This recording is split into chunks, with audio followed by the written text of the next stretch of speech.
Gennady just received tonight. I think everyone will agree that he's clearly the definition of a super champion. If anyone deserved that recognition, Gennady Golovkin deserves it. Before we start with Gennady, I just wanted to acknowledge everybody here that came and supported the event. We had a terrific electricity and energy in the arena tonight.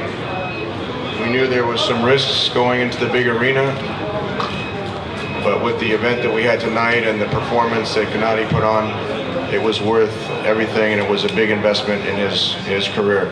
Again, I just want to congratulate Brian Jennings. It was a very close and tough heavyweight fight between two evenly matched fighters.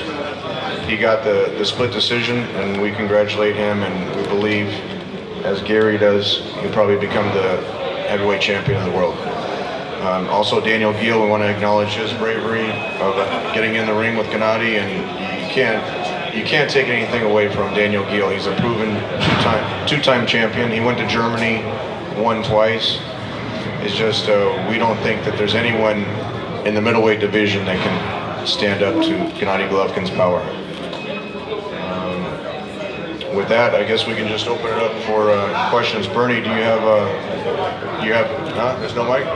Okay, what we'll do is we'll just open it up to questions, whatever you guys have. Dan.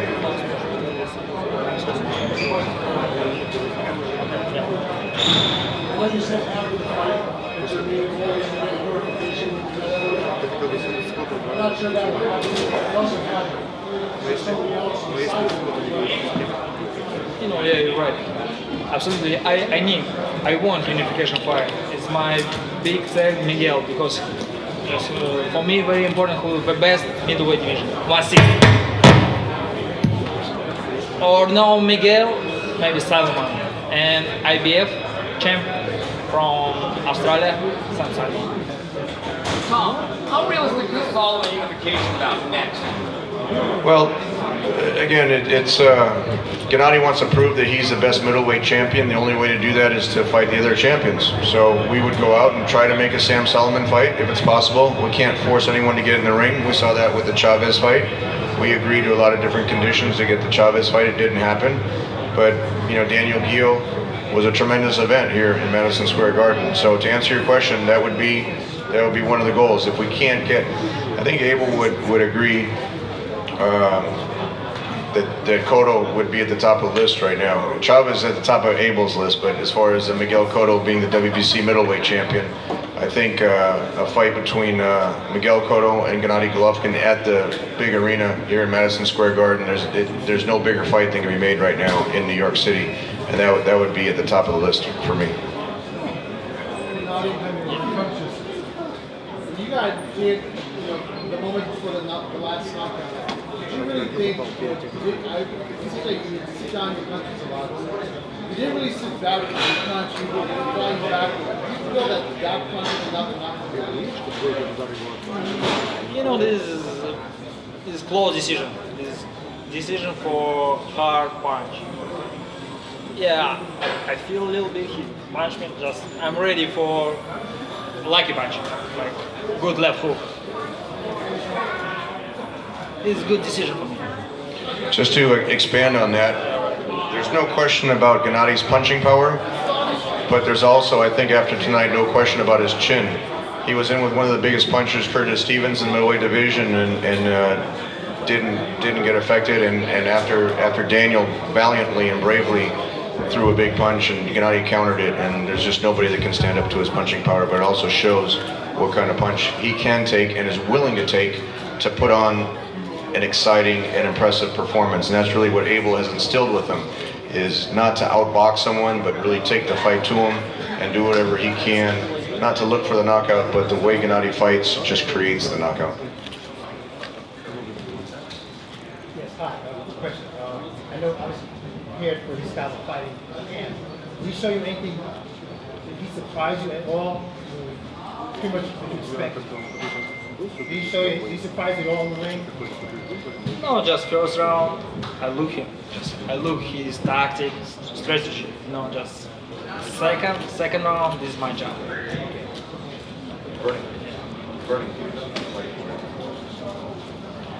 We have a wireless microphone now, so this will be a lot easier with that.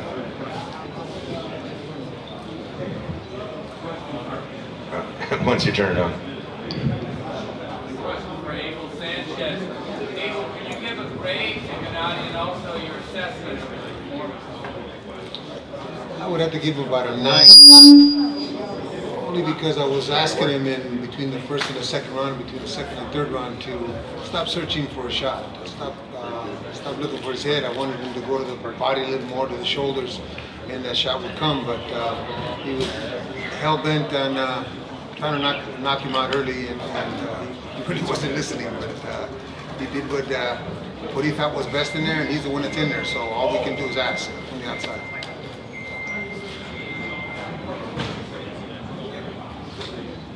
Surprised by the fan turnout today? You did that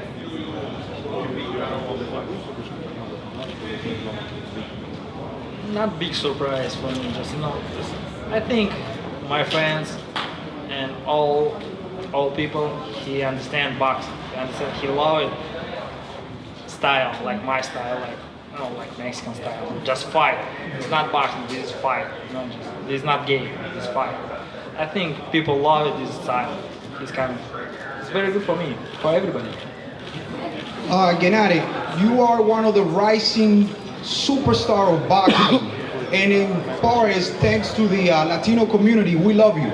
And we were all salivating at the fight that was about to happen between you and Chavez. I understand that there's a lot of things that you cannot manipulate, but how do you feel about not fighting Chavez? Thank you. Just this question is for me. I'm ready 100%. I want this fight. I need this fight. Just, I understand my situation. Just maybe I need time for a great show, for biggest fight. Just time, give me time. I think just to add to what Gennady's saying, that's really more of a question for Chavez. I know Bob Arum put a big guarantee in front of him, also put a guarantee in case he lost. And Chavez didn't sign the contract, so we don't know all the intricacies of that promotional deal, but we know there was a lot of money on the table. And when he says it's not his time, what he means is he can't force the fight to happen. I can't force the fight to happen. The other fighter has to sign the contract. And so what he means by saying that is just he's going to go step by step. If Chavez won't sign, if Cotto won't fight, we have the commitment from HBO that, and I could probably, where's Peter Nelson? I don't know, maybe I'll let him announce it. Anyway, we have a renewed commitment from HBO that they're going to keep him very active, give him dates. I mean, how can you not? It was my prediction before the fight, and I stand by it, that this will be the highest rated show of any boxing show here in America. And that's a tribute to somebody from Kazakhstan, living in Germany, training in Big Bear, and it's only been less than 2 years to fight here, and it's just the way, the excitement that he brings to the ring, and the fans seeing that he's willing to fight anyone. Again, we can't force him to fight, but that's what the fans appreciate. And it's kind of the Mike Tyson effect in America here that Gennady's bringing to the middleweight division. The next fight would be in October or November. For Gennady and for Abel, obviously you say you like the big punch, the knockout punch. How critical is your technical ability to setting it up, the way you cut off the ring and the way you jab? I show you next time my technical. Just you give me a big fight, big name, I show you my technical. Just this fight.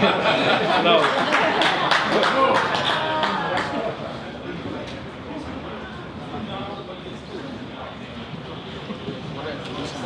Gennady, congratulations, first time in the Big Garden.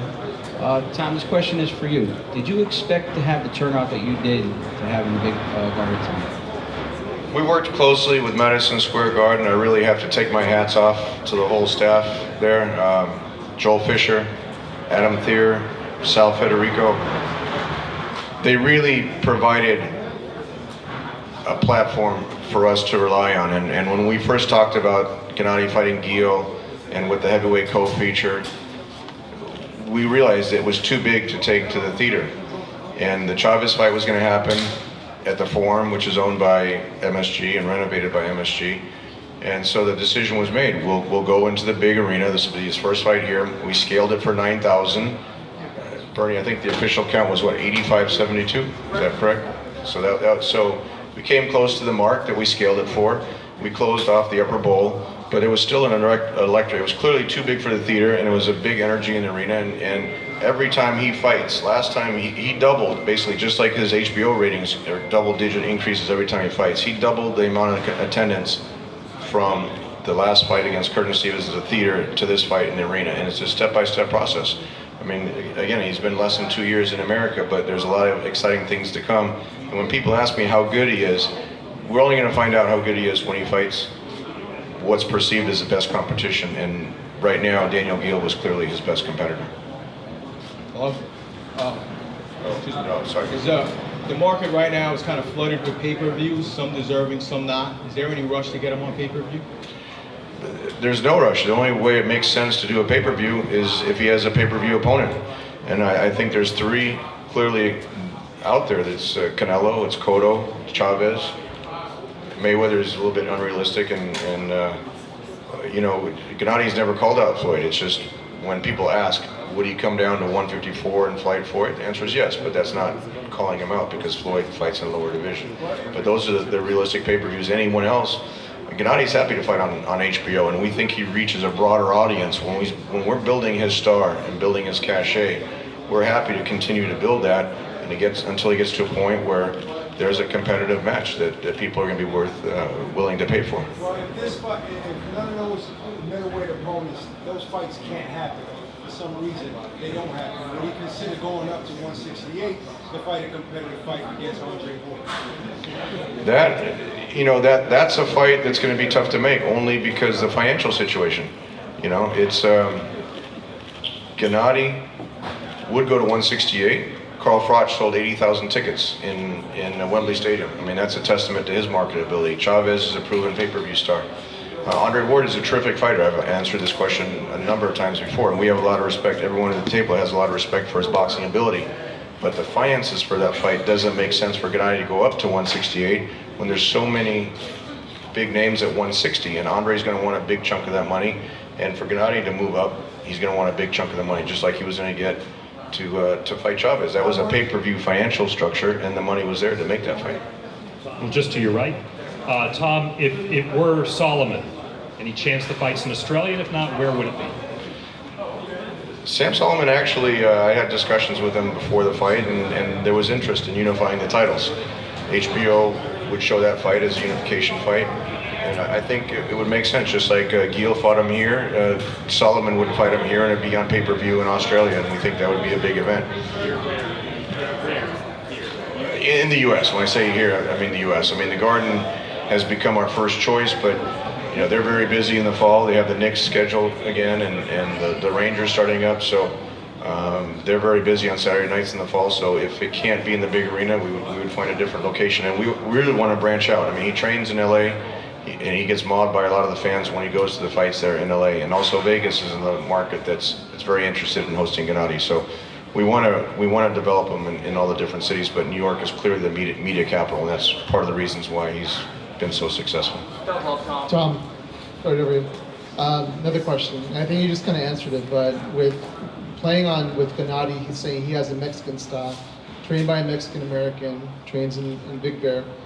What would be the likelihood that you would find a fight at the Forum, even at the StubHub Center? I think that depends on the opponent.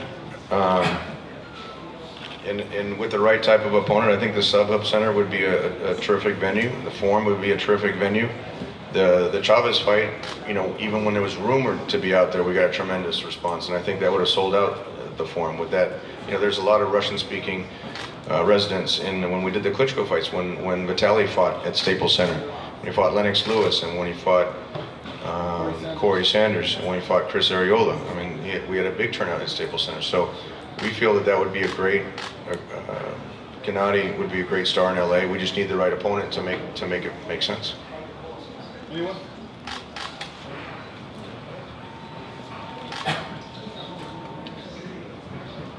Gennady, this question is for you. You obviously had the stars align tonight. lot of the names you consider casual boxing fans. You have Donald Trump, Michael J. Fox. How does it feel to bring these type of names out and come to see you? Just I'm very happy. Look at my face, smiling every time. It's a big day for me, and not just for me, just for my team. Thank you very much for my team. It's a great job, and big day for me. Thank you. I'm very happy.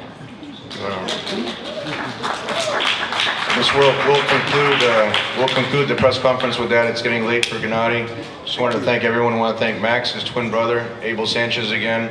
Max Herman is the manager, Oleg Herman, and obviously Gennady has just taken his career to another level tonight. So we want to thank everyone for coming out and your support. Thank you, gentlemen. Thank you, guys. Thank you, fellas.